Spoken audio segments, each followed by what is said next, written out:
Yo, it's Duff for the Cloud Chaser TV, man. We back up in this thing again. You dig? Hey, man, we got a very special guest, man.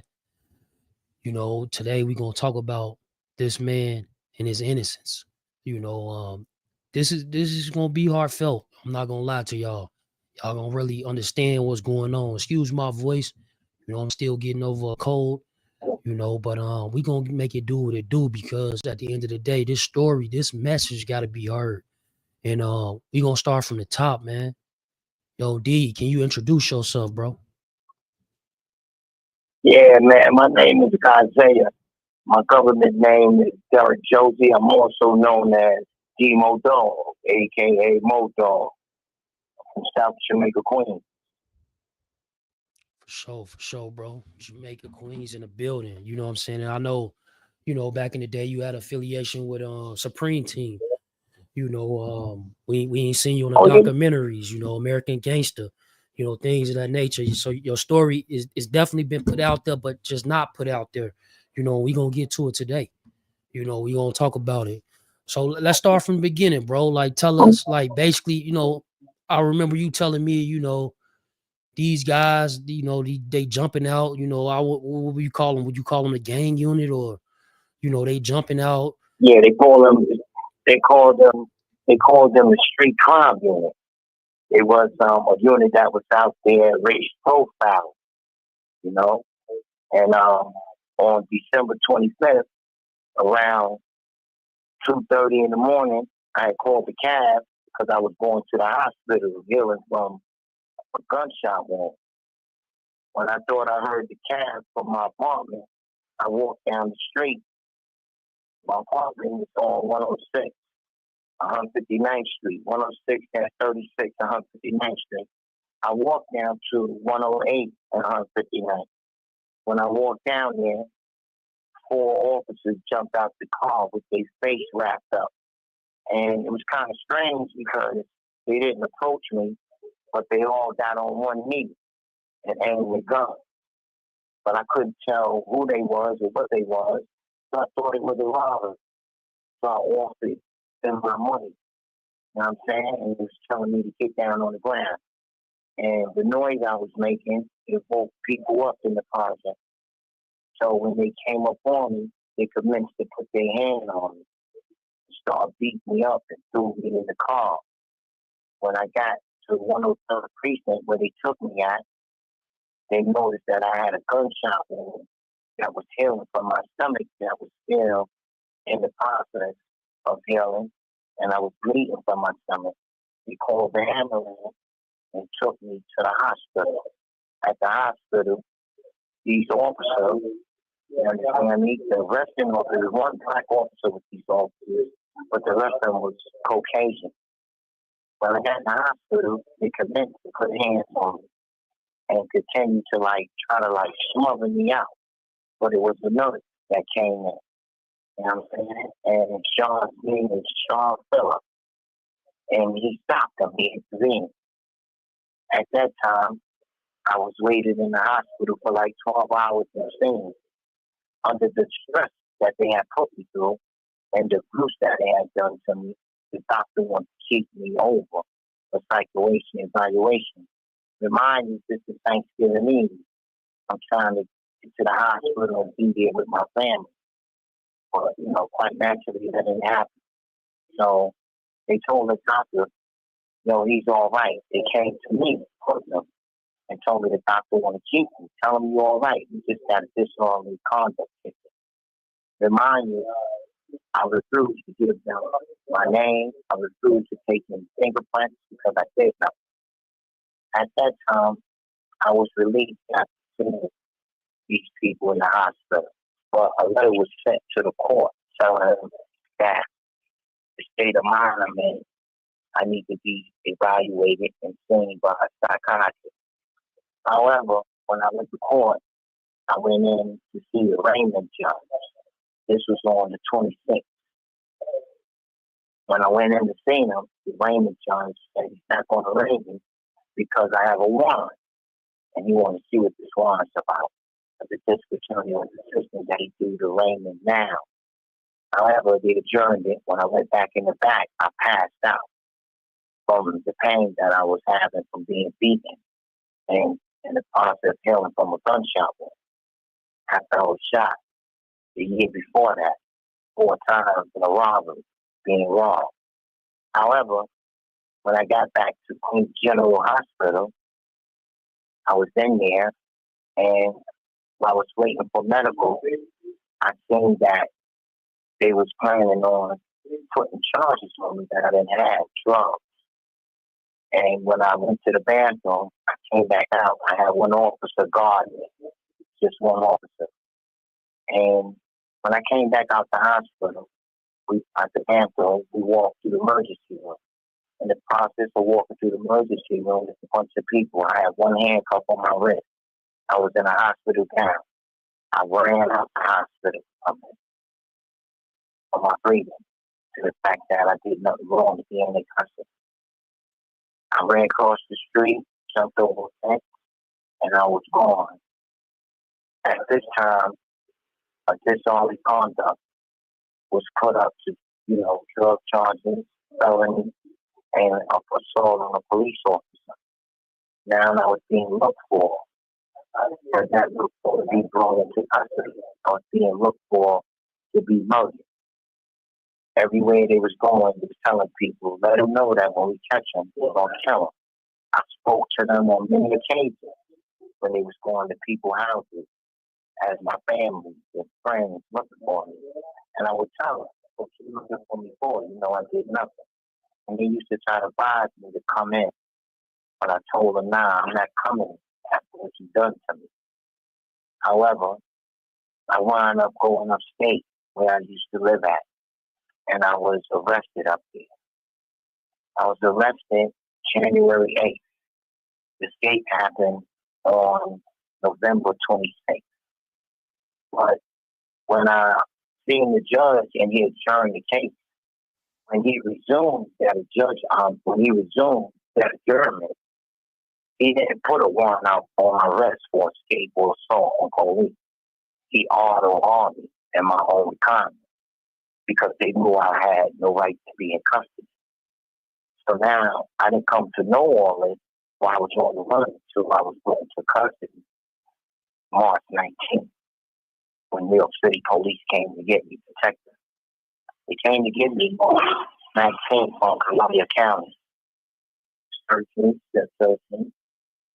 with no warrant. They had a bench warrant for the case that they said I didn't have to report back to court on. However, they was transferring me back from Columbia County, New York, to Queens County, 107 precinct. In the process of transferring me, as we was driving on the highway, it was a snowy day, March 19th. It was a storm out, 1999. The officer that was sitting in the back of the car with me asked me what I got in my hand. My reply was, what you talking about? Ain't nothing in the back of my hand. And I noticed that him and the officer that's driving, there's only two of them, they get in eye contact. And his next reply is, oh, he got to use the bathroom. Hello. I said, the bathroom? What are you kidding me? What I mean, what you up to? So he pulls over. Mind you, it's snowing where you can't even see traffic out. He pulls over to the side of the road, and the driver is trying to reach back and open the back door of the car. I'm putting my knees up, preventing them, at the same time asking, yo, what y'all up to, man? What's going on? What y'all up to? But it was the grace of God, man. That an unmarked big trooper pulled up in a Jeep and asked them, yo, what's going on here? And they said, oh, he had to use the bathroom. We don't let him use the bathroom. And I told the state trooper, I said, I ain't got to use no bathroom. I'm handcuffed behind my back. They tell me they pulling me over and gonna take my penis. Hold on. So you saying that basically these these guys was trying to, pull a okey doke. They trying to basically, like, if they not following right now, they follow y'all. They was trying to pull a okey doke. They saying that he got to use the restroom. He really don't, right? He telling them, I don't got to use the restroom. Luckily for him, a state trooper pulls up. That's correct. They question him. You know, what's going on here? And they said, yeah, you got to use the bathroom. And I tell the state trooper, I don't have to use no bathroom. They're trying to do something. They're trying to kill me. And the state trooper reply is, if he got to use the bathroom, it's a police bracket a half a mile up the road. Take a minute. I tell the state trooper, I ain't got to use the bathroom. Look, a man comes behind my back. You can't see something funny going on? And that's when he noticed and really listened to what I was saying and asked the police. And they said, ID. And they share and broke down their ID number, their share number, and asked for my name. And told him, if you got to use the bathroom, you can take him there. I ain't got to use the bathroom. But if anything happened to me, you know what just happened. Right. So Let me ask you though, 107 did you like what's going through your mind at this moment right now? They study hall in the restroom, and then now you see these lights pop up behind you. Right. There wasn't even no lights. He didn't even pull up with the lights. He just pulled up on. You understand me? Because he didn't know what's going on. Because we in an unmarked car. You understand? Right. So he pulled up. I'm in a detective squad car. So he pulled up, you know? And he questioned him like I just told you. And when they told him I had to use the bathroom, and I explained to him, I'm handcuffed on my back. You can't be serious. Look at this. Think they're going to take it, and then that causes attention more. And he said, let me get your ID. Let me get you to your badge. Give me the prisoner name. Let me see the transfer paper. They wrote down everything they had. And then they let them continue on. After I told them I ain't got to use no badge. So when I got back to 107 precinct, where the rest of the detectives was at, I noticed they all started arguing with each other. No, nobody could do nothing right. Nobody couldn't follow what we had planned. And this, that, and the other, you know? So now I'm taking the court, understand, and I'm charged, and I'm given $100,000 bill for assault and $100,000 bill for escape. And I'm given $100,000 bill for possession of drugs. I stayed locked up almost 3 years. They didn't take me. They didn't take me to court at all for the possession of the drug case, due to the fact that they knew that case was, illegal of me being in custody. So I do have hearing minutes where the judge and the DA and them is scheming on how to handle my case. My case went to 5 different judges within the 3 years, and they kicked it back to the main culprit, which his name is Barry Crone. You understand me? Barry Crone is telling me that he never seen me. It's the first time he's seen me.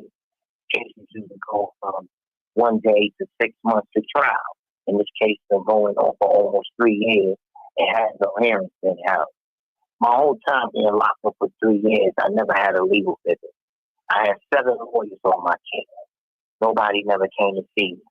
I didn't get papers to what I was actually being charged with and locked up until a month before they decided to take me to trial without giving me no notice. Okay?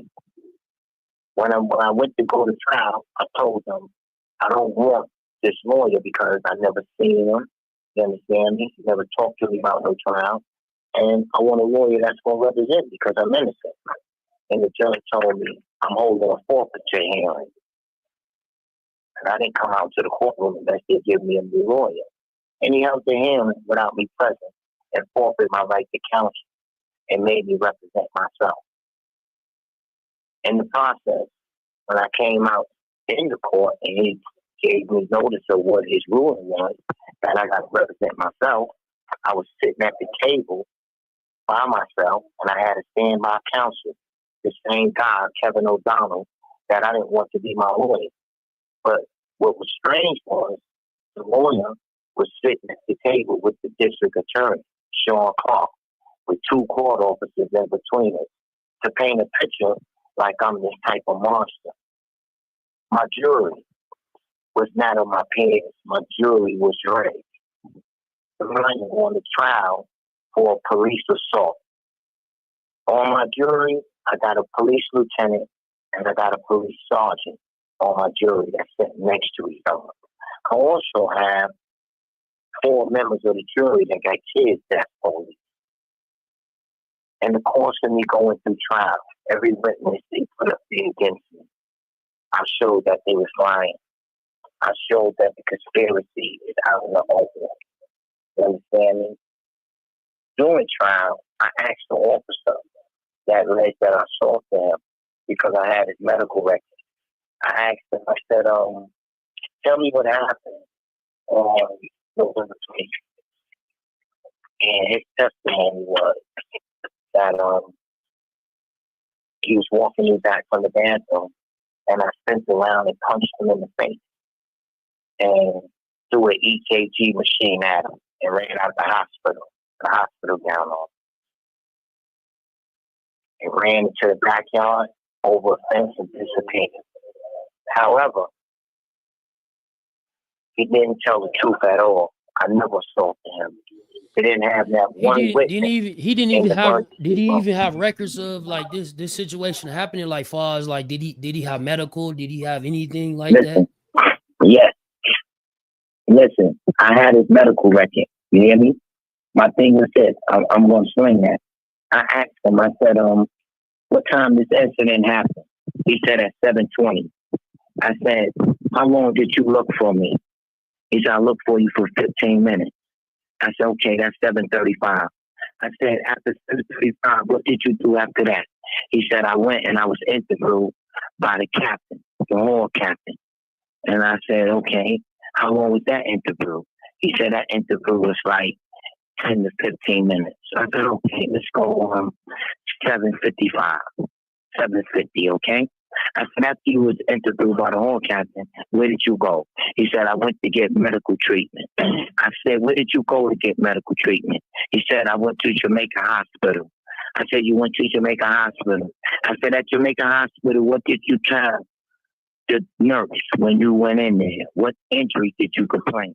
He said, I told them that I was punched in my face by a prisoner while I was guarding him, and that I had injuries to my ankle, my knee, and my wrist. I said, okay. I said, that's what you told him? He said, yeah. I said, what time you get to the hospital? The judge answered that question. Oh, it only takes 10 minutes to get to Jamaica Hospital. So I asked him, I said, ain't you an officer? He said, yeah, I'm an officer. I said, so if you injured and you need medical attention, why you didn't go to Queens General Hospital where this alleged assault happened inside this emergency room for 40 to 50 people? Because you said it was about 40, 50 people around, is that correct? He said, yeah. I said, why didn't you go to Queens General? He said, I got my own personal reasons why I didn't go. I said, all right. I said, I got your medical records here. I said, I got your medical records state when you arrived at the hospital, you complaining of your right knee, right ankle, and right wrist. It says you was crammed over a fence and you slipped and fell. It don't say nothing about no face. I said the second place say, and the patient on words, tragic nurse form. Right knee, right ankle, right wrist. Nothing about no punch in the face or nothing. You said when behind these injuries punched in the face, you had black and blue and red marks around your eye and your face was swollen. I said, why these injuries is not in your medical record? I said, now another thing, you said you got there at 8 o'clock. The hospital record says that you arrived at Jamaica Hospital at 9:19. That's 2 hours later, almost. What was you doing in 2 hours?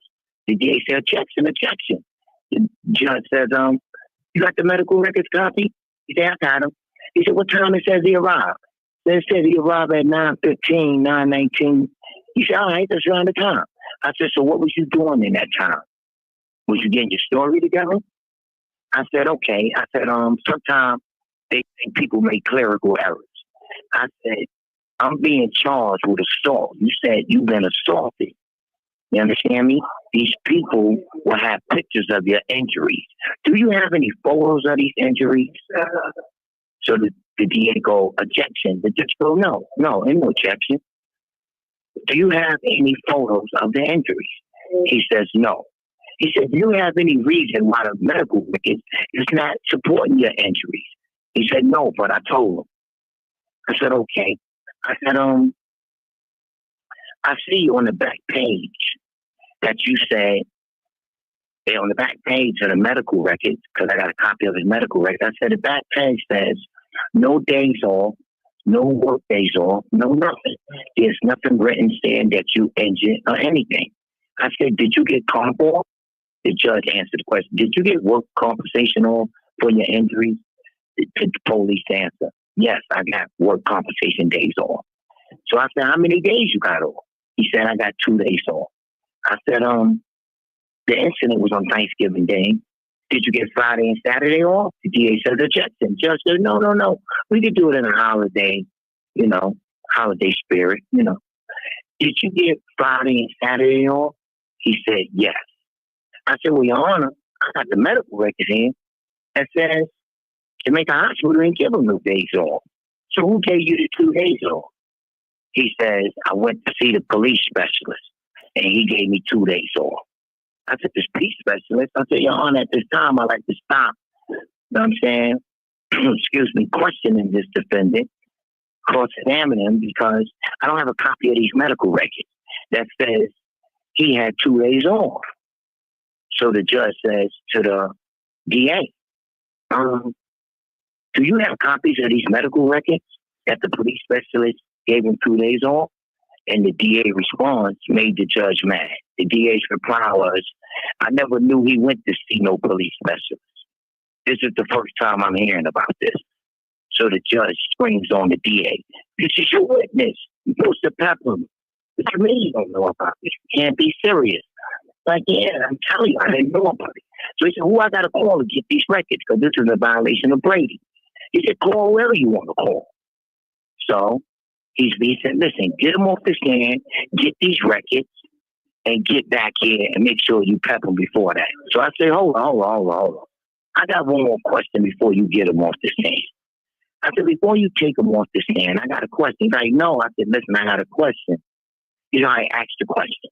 I said, officer, you said the specialist gave you 2 days off. He said, yeah. I said, I want you to tell me, when was the first time you seen the police specialist? And what did he tell you the first time you seen him? He said, the first time I seen him was Saturday morning. I said, you seen him Saturday morning. And what did he tell you after he evaluated you? He told me to report back to duty Saturday night. So I said, who gave you Friday and Saturday off? Because it don't look like you ever got off. And that's when the judge said, get him off the stand. You understand me? However, they didn't have no record. So records was forged. You understand me?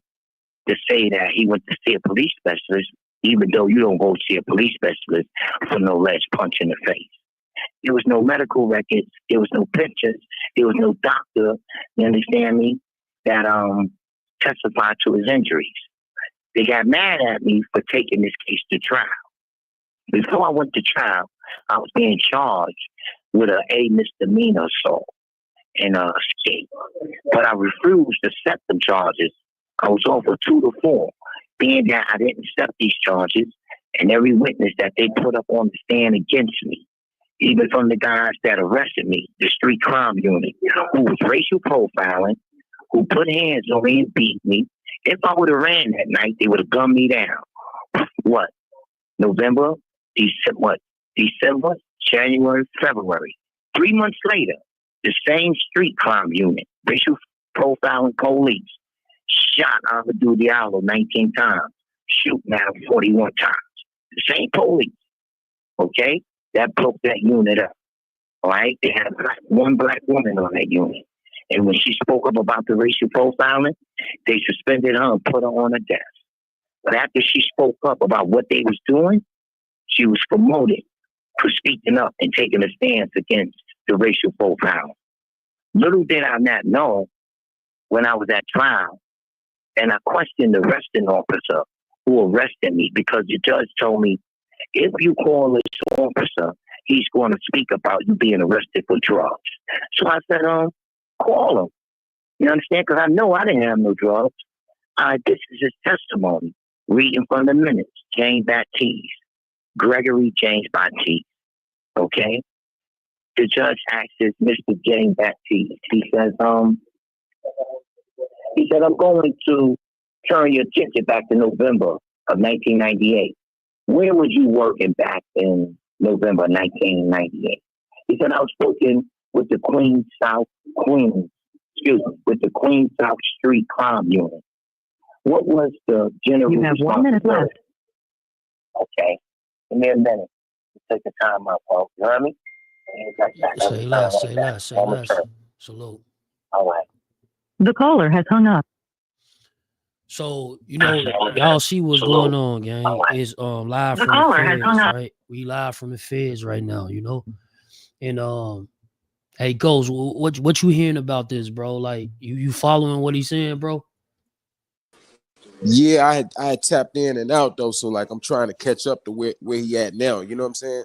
I know he explaining like he got locked up or whatever, but I'm trying to understand why. He get a fleeing and then an assault on the police, and that shit basically ended up to 20 some years, like a life sentence, bro. You know what I'm saying? He's still in the behind this, and he's saying basically some of the unit that was after him at the time, they were after him because of, could have been his affiliation with the Supreme Team. Could have been his affiliation with how, he was moving and shaking in Queens, Queens, New York, because like he was referencing his projects, like him being loved in this particular projects. He from Jamaica, Queens. And, hearing all this, bro, this shit is crazy, bro. But sometimes the justice system don't fight fair. We know about a lot of crooked ass cops from back in the day, but it's like they don't never fight fair. Hell no. So, it's crazy, bro. Like just hearing this whole story and the makeup of it, because he could have just copped out, right? He could have copped out with the 2 to 4. He could have been home a long time ago. But he felt like, look, man, these people trying to railroad me. They lying on me. I'm innocent. So he took it to trial. Even the case, he had to fight for himself. But here you go right now. We live and direct. Yeah. Okay, I'm back. All right. So I wanna go back from the beginning of his testimony because it's very important. When he was sworn in. Yeah. Okay. He was sworn in. All right. Good morning, detective. Good afternoon. How long have you been a police officer? About 7 years, close to 8 years. Where are you currently in time? Brooklyn North South Squad. What have some of the other assignments been? I've been in the 62 squad. I've been in the street crime unit in patrol. What is the 62 squad? Where is that? 62 precinct detective squad. What are your duties now as a warrant officer? We go after people that is wanted for warrant, felony warrant. Question, I'm going to turn your attention back to November 1998. Where was you working back in November 1998? I was working with the Queens South Street Crime Unit. Question, what was the general responsibility and what type of unit? What did it do? Family apprehending unit. We went after people who stole cars, people with guns, people that was doing robberies in the street and burglaries. Approximately how long was you in the unit for? Approximately 2 years. I'm going to call your attention back to November 1998. Was you working on that day? Yes, I was. What was your tour that day? My tour started on November 24th at 5:30 p.m. and it ended November 25th at 2:05 a.m. The court. You mean November 26th? The detective. No, I mean November 25th. The court. You started the 25th, and if it went into the next morning, it would be November the 26th. Witness. No, I started the 24th. The court. 9:25, question mark. The witness. Into the 25th. Yes, I thank you. The reason they was going through that is because I got arrested when the officer was off duty. Okay? I didn't get arrested doing no crime. I didn't get arrested doing anything wrong other than going to look for my cash. We want the king wrong.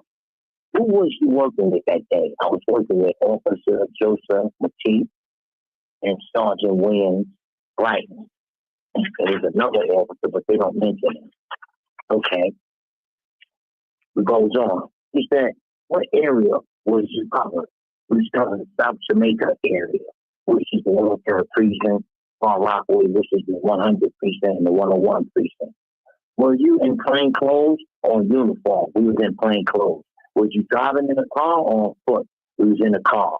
What type of car? We was in an unmarked car. I'm going to call your attention back to November. I'm going to call your attention back to 2:54 a.m. on November 25th. Remind you, it was torn and big. 2:05 a.m. November 25th. Yes. Where was you at the time? We was in the South Jamaica area, Pacifically. What street was you on? We was on 108th Street and 159th Street.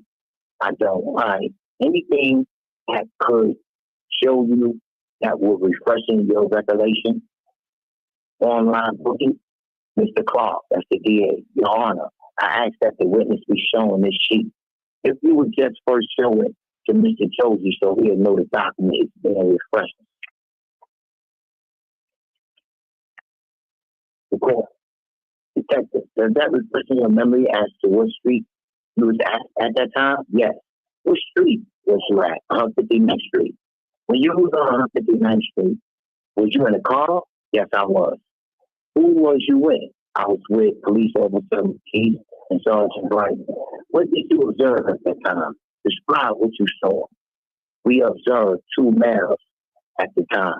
The shorter male, which Mr. Josie was pulling on a locked door. There was another male standing next to him. We was parallel parked right in front of the building. As we exit the vehicle, we ID ourselves to Mr. Josie and to the two gentlemen standing there. Let me stop you here. You indicate that Mr. Josie was pulling on a handle. The person that you saw was Mr. Josie. Do you see that person in the court today? Yes, I do. Please point to him.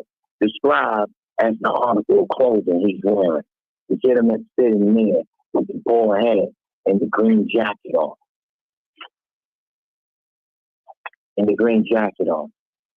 Okay. How far away were you from when you first observed him? We was parallel parked right in front of the building, which is about approximately 5-6 feet, more or less. You indicate he was in front of a building. Yes. What type of building was it? Regular. I believe it was a 5-story housing project building. How many people was in front of the door where he was? Just two, Mr. Josie and another gentleman. What did you see him doing when you first observed him? When we observed him, he was pulling on the doorknob, yanking on it, because the door was locked. He was trying to get in. What did the other gentleman look like? He was 3 tall gentlemen, very heavy set, about 6'3" at least, 300 pounds.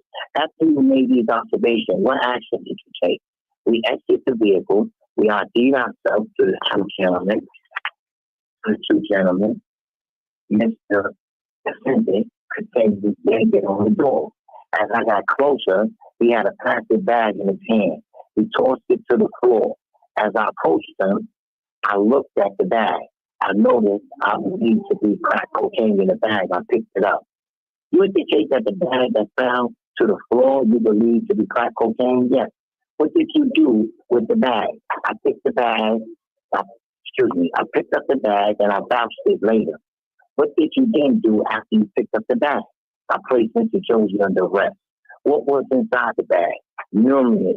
It was 3 big rocks of crack cocaine, numerous little bags of glass, and a little bag that had crack cocaine in them. You indicate, Mr. Case, it was you believed to be crack cocaine, yes. What kind of training do you have in identifying controlled substance? Back years ago when we started in the 8th in the academy, they trained you on how to identify crack cocaine, weed, and all sorts of narcotics. All right, based on your training, what did you believe this to be? What did you believe this substance to be? On crack cocaine, approximately how long? Approximately how many times during the course of you being a police officer have you seen crack cocaine? Numerous times. How many numerous collars for people in possession of crack cocaine before? Approximately how many times have you seen it in the course of your job? Over 100. Approximately, how many arrests have you made for just the sales of crack cocaine? At least over 50. I really just intervene at this point, the court says, just so the jury understands. Mr. Josie is not on trial for possession of these drugs. This is simply by law of a background as part of the second count of the indictment. I'll break the element of the crime down later.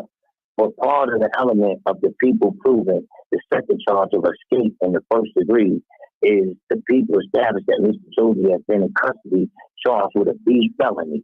So this information is not coming out for the jury to in any way to evaluate the merit of any drug charges.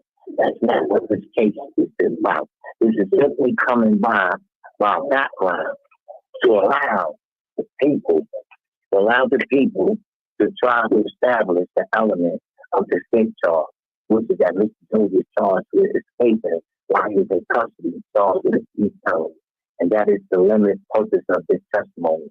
You have not here evaluated the merit of any sort of drug charge. I'm sorry for this interruption. Please proceed. Direct examination continues. Detective indicates that there was numerous similar bags that had crack cocaine in it as well. Yes. And the bags he popped it. What was the numerous smallest bags consist of with your experience? It's usually semi-glassine envelope, glassine bag. Usually you put pieces of crack in it. For what purpose? To sell or use. What your training did you receive and what in did you receive in identifying the pathogens of controlled substance? The same training from the academy also. We was taught how most drugs are packed in and what in and out from experience I had as a police officer. Approximately how many plastic envelopes was there? I think it was 24. If there's anything that I could show you to refresh your memory, you have the property part envelope. I asked that the witness be shown the document.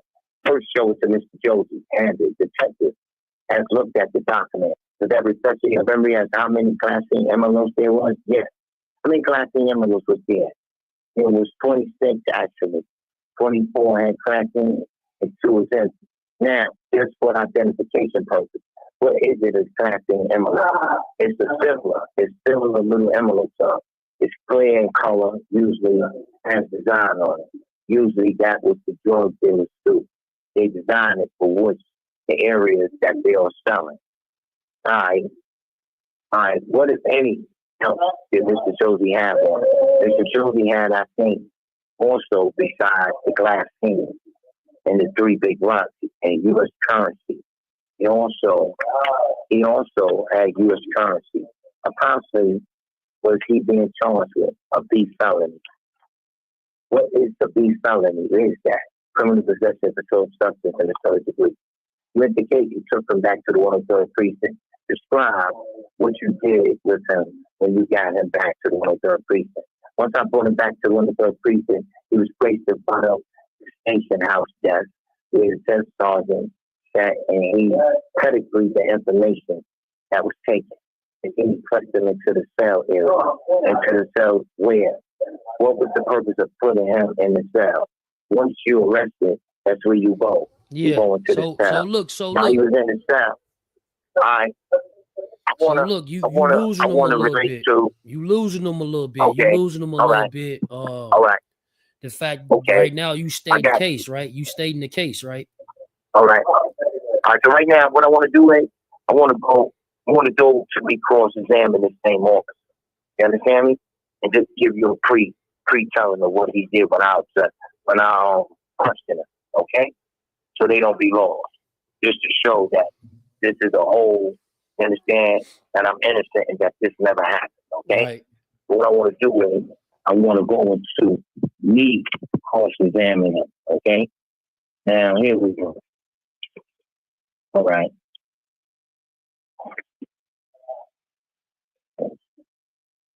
All right.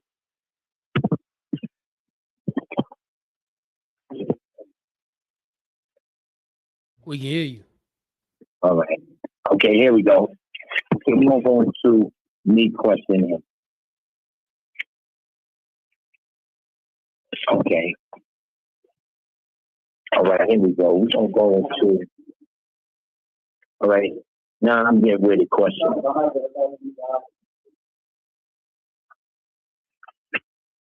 All right. Mr. Joseph, yes. I want to call, remember back to November 25th when you said you sent in front of the building. Am I right? Yes. Patrol Park in front of the building. Patrol Park in front of the building. All right. Where was the building that I was in front of from when you was called in front of? I don't understand your question. The call. How far away was you sitting in front of the building? I was in the car, about 5 to 6 feet, approximately 5 to 6 feet. Okay, I got a question to ask you. When is the first time that you noticed, that you seen?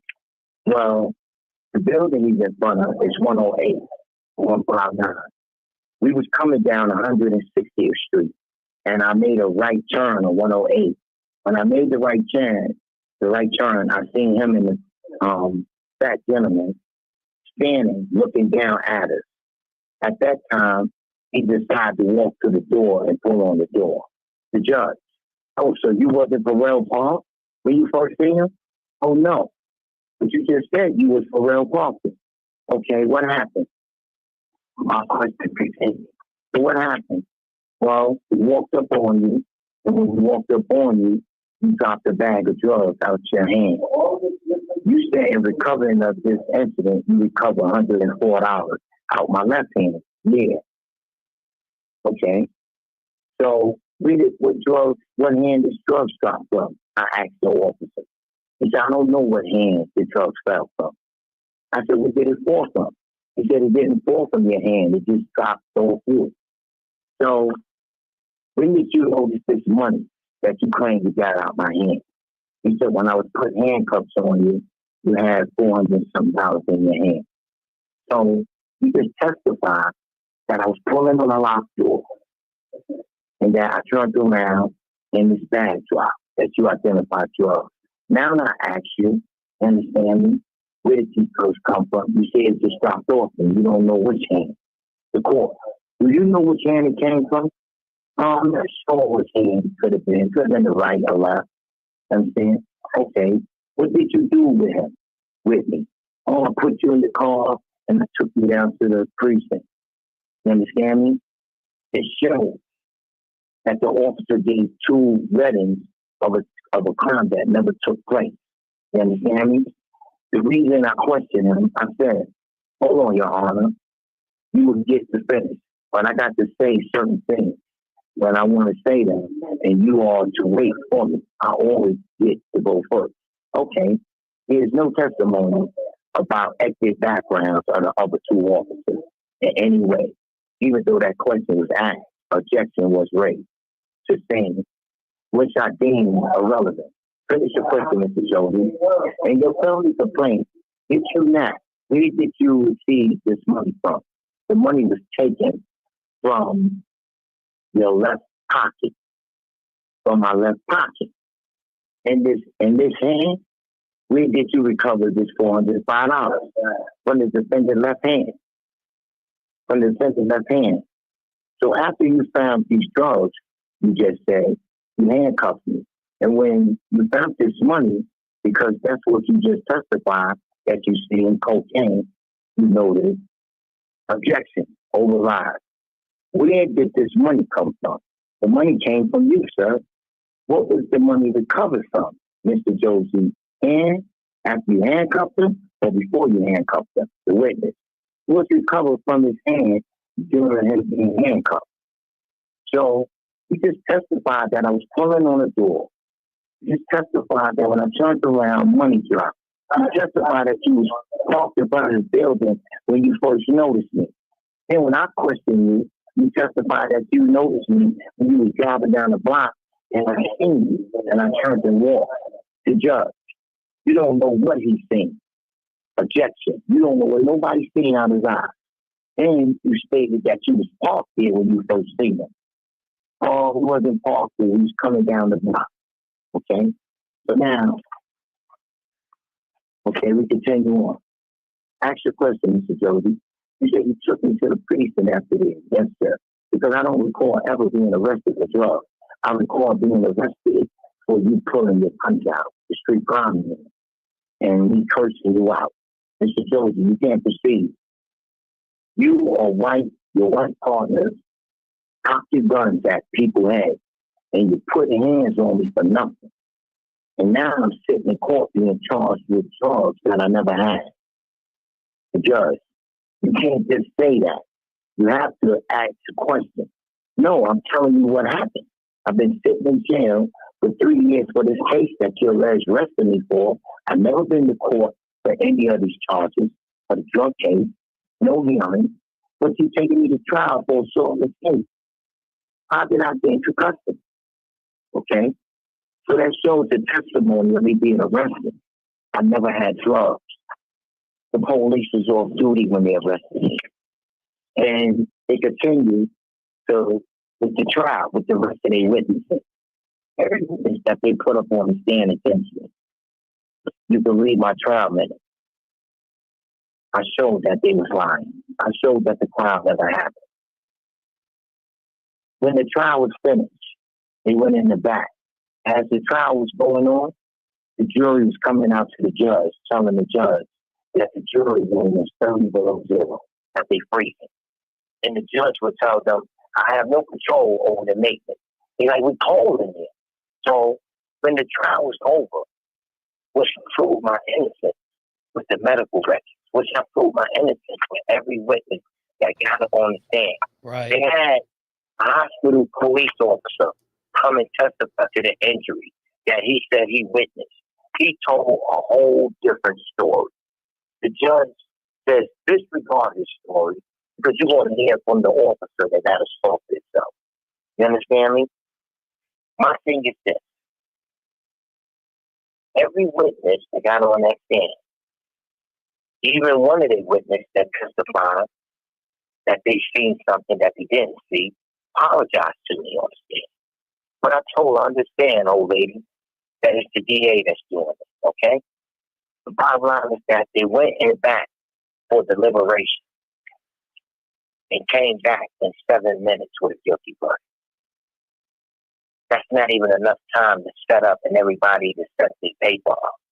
That shows that I never had a So let me ask you then. I went from being orphan. Mm-hmm. So you all this happened to you, right? So the people that's listening, all this happened to you. What's the update? Mm-hmm. What's the update today? Well, the update is this, right? I had a woman advocate who was advocating that read my paperwork. She put in actuation for 40 points. And the judge, because let me give you the process. In the process of me filing my appeals, all my appeals were stamped. Before I went to trial, I put in a chain of venue to the Eastern District Court, telling them they're going to railroad. The Eastern District denied my chain of venue, sent me back to court. I was railroaded like I was railroaded. Okay? And I filed a writ of error called no show that my appellate counsel was ineffective. They answered my motion in 9 days and never sent me a copy of my motion. A year later, I found out they made a decision 9 days later and sent it to the lawyer who I was filing the ineffective error called Novus on. From that moment on, I knew that I had to outlive the enemy that had me inside here. I found federal hate. My federal hate had 9 winnable arguments showing that they had me in custody, legal, and everything. The judge denied my federal hate. The judge that denied my federal hate is the judge that denied my chain of venue when I told them they was going to railroad. Okay? Now, in 2021, I filed the innocent claim to this lady, Regina Lewis. The judge that had railroaded me, resigned 2 weeks later. The DA that railroaded me sent District Attorney Police from Queens up to Virginia Lewis' house in Newburgh, New York. 4 o'clock in the morning, kicked the door in, snatched her out, drove her down to Queens, arraigned her, put her in jail, Rosie Singer, and told her, step away from this case and we'll give you a job and we'll give you free housing down here in the city. She told him, kiss my hole behind. Okay? They locked her up. They locked her 3 times behind this case. And the cause of her advocating for me, she sent my sister many pictures showing unmarked black cars of Caucasian people watching her, taking pictures before her house was kicked in, her doors. And this continued the harassment to go on, okay? This lady she had just had an operation on her neck, and they snatched her out of her house and threw her in jail for speaking up about me being in jail innocent. You understand me? Now, after I blew trial, with this railroad trial, they had the drug case. I never went to trial for the possession of the drug case, and I never copped out. I got the minutes and everything. They gave me an alpha plea. They asked me during this plea, is it true that on such and such date at such and such time was you in possession of crack cocaine, drugs, possession, things like that? And I told them I did not have anything. I'm not admitting to nothing. I didn't have nothing. And guess what? They still gave me time without me going to trial, without me admitting that I had these drugs. Wow. And I've been locked up. I've been locked up 27 years. Regina Lewis has been sexually assaulted by the police when they arrested her. They put her in jail 3 times. The name of our organization is Mothers Against Negative Institutions. They came up here and got this woman that's been fighting for people that's innocent, and they done her very unfair. And they bruised her, where she had to move out of her Newburgh area up into Poughkeepsie. So right now, I'm sitting and I'm advocating, hoping that someone will step up and show some type of transparency. Because nowhere in the world I'm in jail for 27 years, going on 30 years, for a punch in the face that never happened. Right. Let's take a time out. Let me return. I have 1 minute. Return right back. Stay online. The caller has hung up.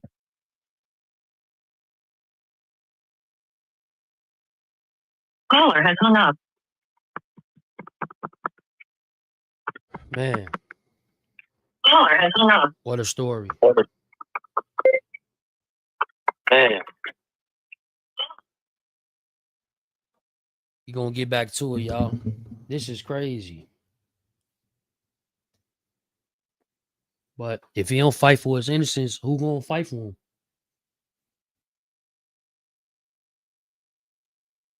He the start of it. So he got to fight.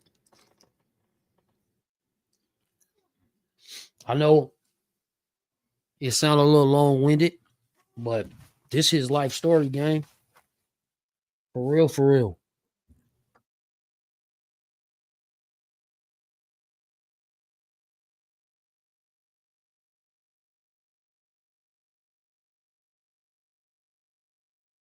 You're going to get him back on in just a second. We got to get into some of these other topics too. You know what I'm saying? The Jay-Z story.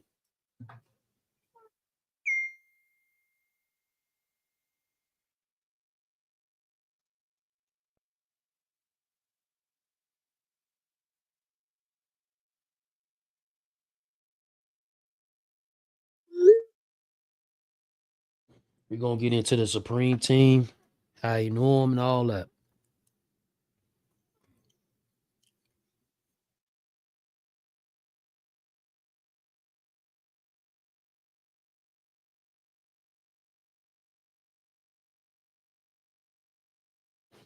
Yeah, drop a comment. No, I see some of the comments. Yep.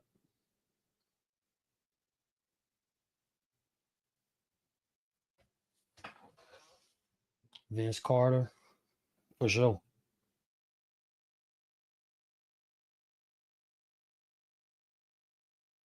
Man, I hope y'all having a good holiday, man.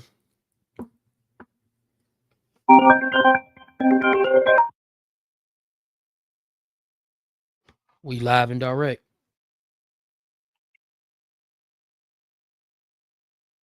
So I know we basically explained salute. We explained the case. We're about 55 minutes in. I want to get into, because a lot of people, they're going to be asking questions, though, like, even with the background of the Supreme team, like, how do you know them? I know, one of the guys just got released, Prince. Right. Well, basically, it's not, how do I know him? You know what I'm saying? Cream is that's my role, my name is Demoe-Dog, I'm from the beginning, okay? The Cream team started, it was just Demoe-Dog and Mel Son and Smitty Dog and, a bunch of us, you understand me? Yeah. But me and Cream basically, we lived together, you understand me? Before it was anybody, any of these guys, you understand me? So I come from a dog everywhere, it was just me and my man, you know what I mean? And a lot of people that come around, a lot of names like Mel Son, dudes that never been mentioned, really is the first generation, you know what I'm saying, of the team, you know what I mean? And, it was all about protecting our neighborhood, man, you understand me? Because at the end of the day, we was all we had, So, that was just us, as a people that cared for our neighbors and had diplomacy with integrity. Understand me? It's rules to everything, but it wasn't unfair rules. It was rules that allowed you to be a man and not be a boy and be held responsible for your actions. Understand me? And the system has what you call pouring us out. We became targets for doing things for the neighborhood, like Frank Jennifer Griff, he was a guy that helped those that didn't have, you understand me? Help those that couldn't bury the dead, you understand me? Feed those that didn't have an income, and took care of our neighbor. That's what we all did, because we stood as a unit. But the system targeted us, you understand me? And this is why the streets is the way they are, because they don't have nobody to show the youth any diplomacy and show them that a gangster's the guy that look like Bill Gates and talk like Urkel. You understand me? We wasn't no gangsters, we was men. You know what I'm saying? With boundaries. We knew our do's and our don'ts. But the system sabotaged us and put us away. You understand me? Because we stood for something. And they seen that we was united. And they didn't like that. Especially coming from the neighborhood of black people, So, in the course of that, I was targeted. I was put away. Green has been targeted. He's innocent. He's put away. You understand me? And they continue to do what they do. You understand? Because when you're dealing with politics, they don't look at people's life as a human life. They look at it as collateral damage. You understand me? Right. The one thing about back in the 80s and 90s, we dealt with diplomacy. You understand me? We didn't wear no mask, and we don't wear none now. You understand? A man that will stand for some fall for anything. But at the end of the day, you try to break the spirit. I've been locked for 27 years. I've been in solitary confinement for over 21 years and change. You understand me? But, it is what it is. At the end of the day, I ain't giving in. I ain't giving up. I came in with my head up. I'm going to come out with my head up. I know it's right. I've been through hell and back inside these walls. Because inside here, in the court system, it's all what we call elite. They all under the same umbrella. The prosecutors, they mess up people's lives and they destroy families. You understand me? By taking their loved ones away from them and putting them through the trials and tribulations that will make them crumble. But, a lot of our family members are strong. A lot of them that's out there that don't have those that's strong and they defeated it has fallen victims to circumstance that has changed. But like I said, the system as a whole has been targeting urban neighborhoods for years, especially those that stood for something that was good, you know, sending the kids off to great adventures in the summer, feeding them, making sure they got something to do, having games and stuff, you know, they didn't like that. So when they seen that, they said, we got to put a stop to that. You understand me? Right. And that's what they did. They sabotage, they target, and it is what it is, man. But one thing for sure, you know, real men don't die, man. They multiply. It's only a handful. You understand me? In today's world, they down with fake it till you make it. I ain't calling that call. So what was your relationship? What was your relationship like with like Bimmy Antney? You know, I know he was Supreme Team. I know him. He was around, you know. Don't get me wrong. You know, me and him lived in houses and all that together, you know. Like I say, man, it's a lot that goes on. You understand me? At the end of the day, you know, I don't get caught up in the shenanigans, you heard?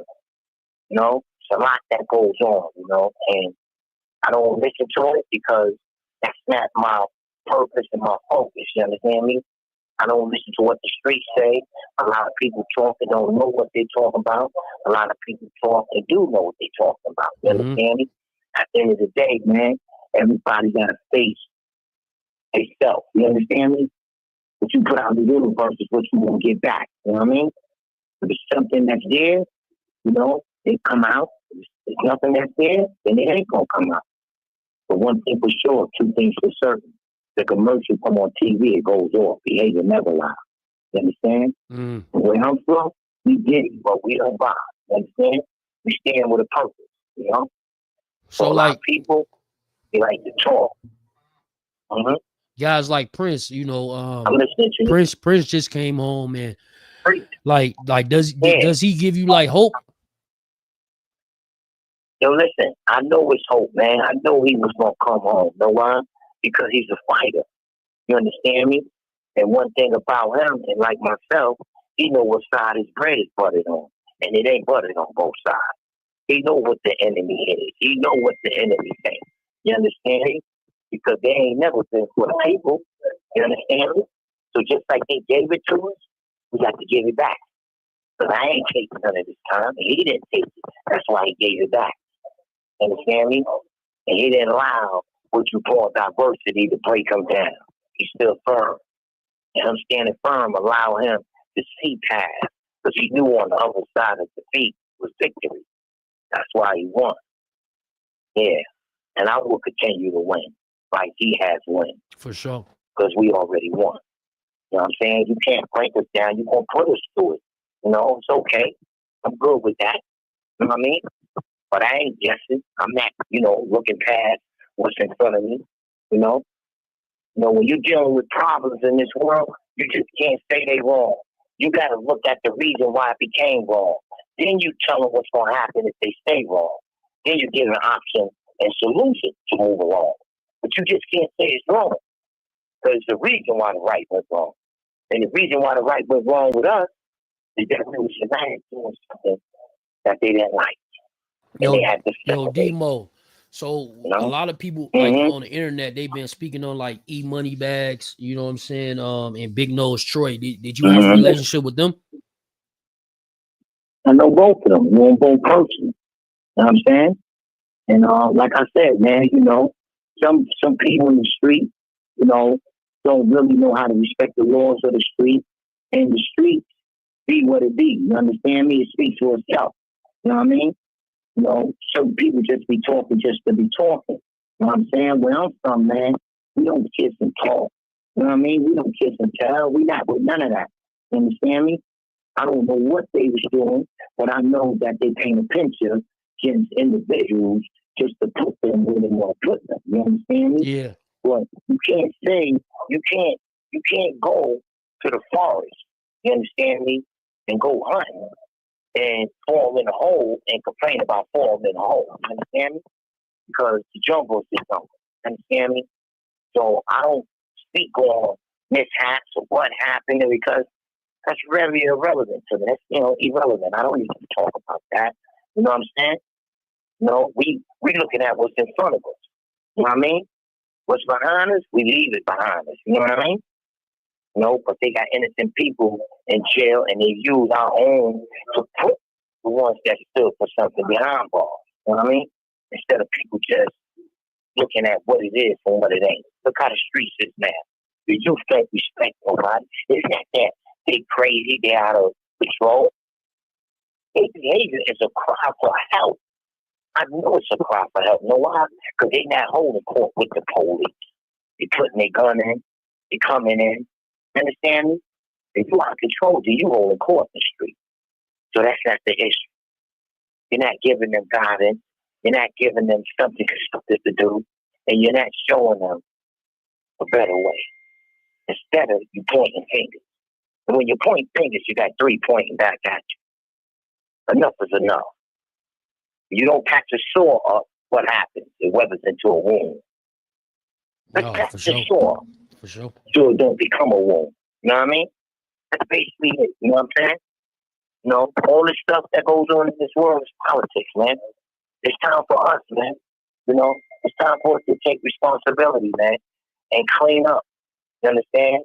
What part we played in it being what I call a mess. You understand me? And we have to teach our youth, man, that it's more to being a rapper, a basketball player. You know what I mean? It's more to that. You understand me? Now, we don't want them to think like that. We need doctors. We need scientists. You understand me? And we need people that's representing us in these offices that been through what we've been through. We don't need nobody that will eat no. So like that being said, though, you got guys like 50 Cent. You know, his past issues with Preem and whatever. Like, would you work with somebody like that? Like knowing what he doing, like when he putting these series together or he getting out these different stories or whatever? Like, how do you feel about 50 Cent? You know, like this, man. You hear me?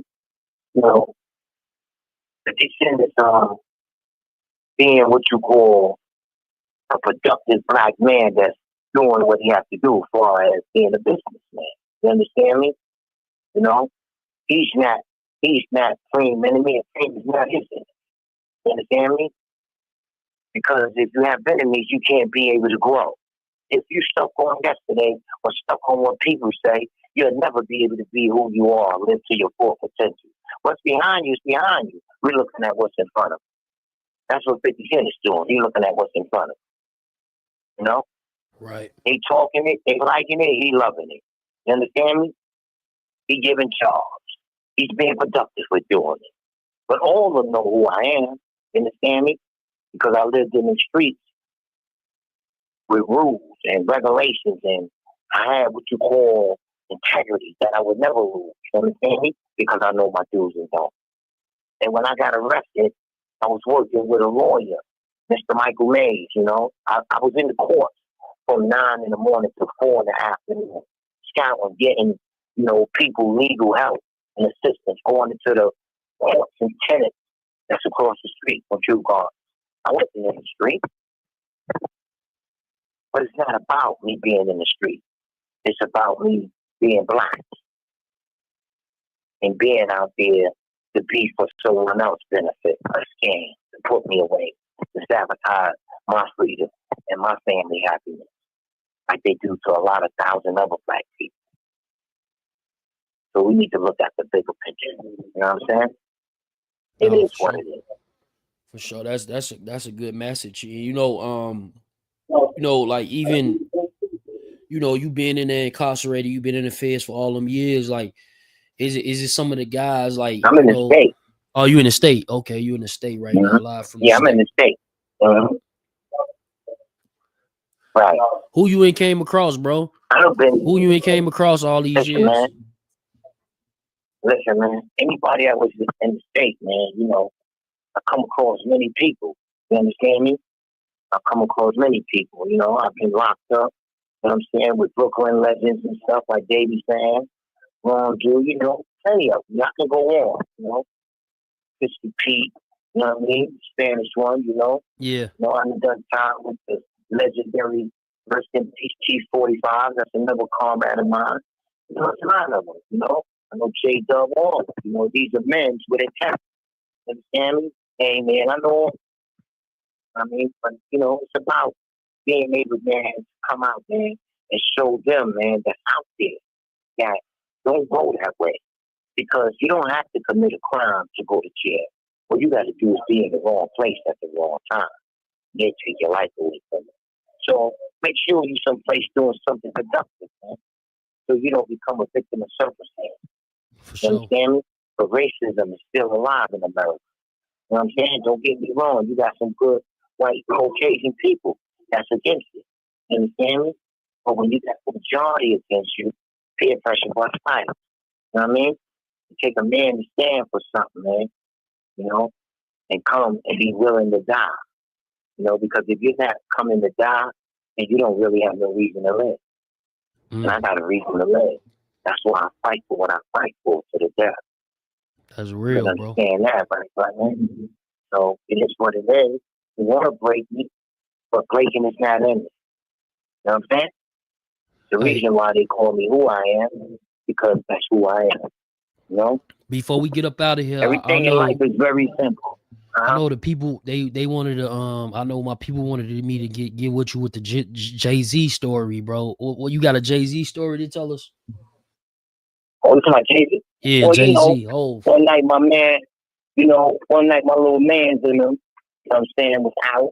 We was out and about, you know what I'm saying? And I didn't know they was going to a party. You know, they was out in the street and they was getting to that, that type of lifestyle, and they was young. And their mama's like a sister to me. So she asked me to go to the club with them, because I'm not a club hanger. You understand me? I'm not with that. So long story short, I decided to go out with them that night, you know what I mean? Because Freddie and Bimmy was throwing a party at the Mercedes, you know what I mean? So when I pulled up, the crowd was out of control. And people was, shouting me out because you don't see me, the guy at no party. I'm not that type of guy, man. I like my space. I don't like crowds. But when I come around, you never get it right or don't get it at all. So long story short, I pulled up to the party. Crowd was out of control. I went inside. I was hollering at Bimmy White family. She was at the window. You know what I mean? And she was telling me how the crowd was going. She wanted to give me some tickets. I was like, I'm good. You know what I'm saying? And she was like, yo, inside, it's on. You know what I'm saying? The outside is out of control. They've been acting up. I see the crowd is out of control. So long story short, I went to spin off to go on the back. And my nigga Preem tapped me on my shoulder. And he's like, yo, man, I need to talk to you. I'm like, what up? What's going on? He's like, oh, yo, man, I need you. What's the file? So he called me off guard. He said, listen, man, because Mercedes is around the corner from the 103rd Precinct. He said, the 103rd Precinct desk sergeant called me and told me if I don't control that crowd, they shut this joint down. I got too much money invested in this joint, man. That man, look on I'm board and everything. Like this artist is coming, I can't afford that. I'm like, well, what you want me to do? He said, man, I need you to be secure. I said, sure, you can't be secure. He's like, yeah. I'm like, all right, man. So it's my bro. So I became security that night. And there was not one problem. You understand me? Everything was good. You hear me? Everybody came in, no fight. It was just nothing but love. So about 4:30, you know what I'm saying? JD had been done perform. You know what I'm saying? He had got pissy in the back. From what I could see, BK, who also known as Big John, come bring his things. You have to take him to his car. His ride's parked on the corner. Jay-Z's on his shoulder, pissy drunk. He don't know what's really going on. So he take Jay-Z outside into the club. And when he take him out, he come back like in 5 seconds. So I'm like, yo. But I can see the expression on his face. His eyes are big. I'm like, yo, you take this dude, man, to put him in the car. This dude's drunk, man. Come on, you playing. He's like, nah, listen, I need you. I'm like, come on, people. What's going on? He's like, listen, all this pickup kids out there. The Navy pickup kids. And they talk about no guys that's hitting for a few thousand. You talking about guys that take it in a major way. You know what I mean? So I'm like, what? Yeah. I need you to walk me to the car, man. But they're not going to do nothing if they see. I said, all right, man, come on. So we walked out. And it was mad dudes around. You hear me?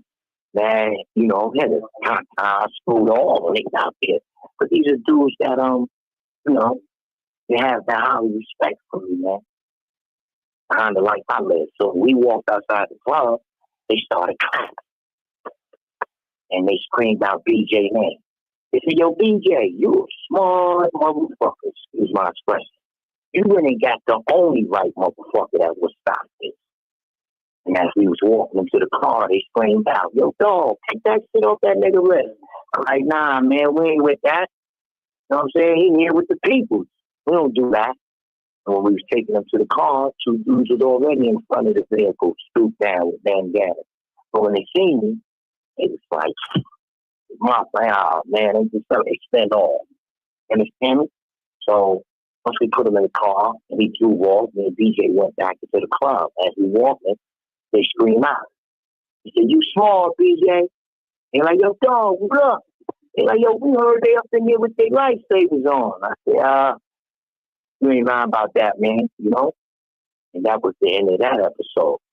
And Jay-Z don't even know right now these days. But BJ, he hangs out with Earl Guardian on. You understand me? Big time. And this is what it is, you know?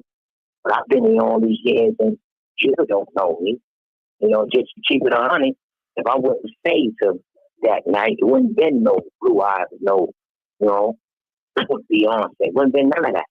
Because the people that was out there were serious people. You understand me? And they would have knocked my man down that was with him. Yeah. BJ's family. You understand me? But it is what it is, you know? But I ain't getting no support from neither one of them. And Jigga probably the first time gonna hear this. He probably gonna ask BJ, yo, who Demoe-Dog? And BJ gonna tell him. Demoe-Dog was the laws of the street. That's what that is. He's the one that saved you. Because had he not been there, they would have snatched you. They would have got rid of me. Damn. You know what I mean? So that's what Salute, I mean, bro. a lot of people was there. Yeah, salute, man. It is what it is, man. You know, we do good things, you hear me? Yeah. And that's just that, you hear me? Because one thing for sure, two things for certain. The commercial come on TV and it goes off. Behavior never lie, man. You know what I mean? We did it, but we don't lie. We tick, but we ain't talking. We ain't talking. At the end of the day, we giddy up. That means we stay fighting. You know what I mean? Yeah, straight for up. sure, bro. You got anything you want to leave the That's what people we with, do, bro? Man, I want the people to know, man, that no matter what you're going through, man, it's only temporary. It comes to pass. It's not what you go through that matters. It's what you do after what you go through. You understand me? Wow. Because if you don't know how to crawl, you'll never appreciate walking. Those that walking and never did nothing that's walking, they're going to fall and pull everything down. But those that's in the struggle, don't look at that as a bad thing. Stay strong in the struggle. So when you stand, you be standing tall. You understand it? You'll know what it is to keep baby steps and not run. You know what I mean? And don't give up on your people and start respecting our women, because our women feel that they're not loved. And they feel that they open to anything and everybody, because they forget that they're a black queen or they're a black king. And with that said, stay focused and believe, because what you believe, you will achieve. That's what I'm going to leave the people. Hey, man, I appreciate you, bro. I definitely want to do a part 2. You know, break some more things down, because you know life is a journey, and I know you ain't been through it all, so I definitely want to put that out there to the people. Can probably help somebody, you know. Yeah, that, you know, it's what we do, man. You know, at the end of the day, man, it's all about, man, to go through it, man, and be able to share it. But they need to know that my mistake and everybody else's mistake is for them not to make. You understand me? Don't think you could do it different, because it's when yesterday repeats itself, it's 10 times worse. You understand me? There's nothing wrong with change. Change is good. It's healthy. It's growth. You know what I mean? And if you're not willing to grow, then you're going to self-destruct. Because at the end of the day, you are your worst enemy. So be conscious of your thought, because your thought will become your words, and your words will become your actions. And your actions will define your character. And your character will determine your destiny. So stay focused. You know what I mean? That's all you have to do, man. Stay positive and believe. Stay focused, man. Don't go out there, everything that glitters ain't gold. You understand me? Every good dollar is not a good dollar. Earn your dollar, because when you earn it, you appreciate it. I look forward to getting up with you, man, and I appreciate you allowing me to come on this podcast with you. You know what I mean? No doubt, bro. I appreciate the wisdom, bro. Salute, man, and free you, bro. Man, real, man. Salute back Unjust. to you, huh? Yes, all sir, right, man. Salute, peace and blessings. We out. Yeah, right back at you.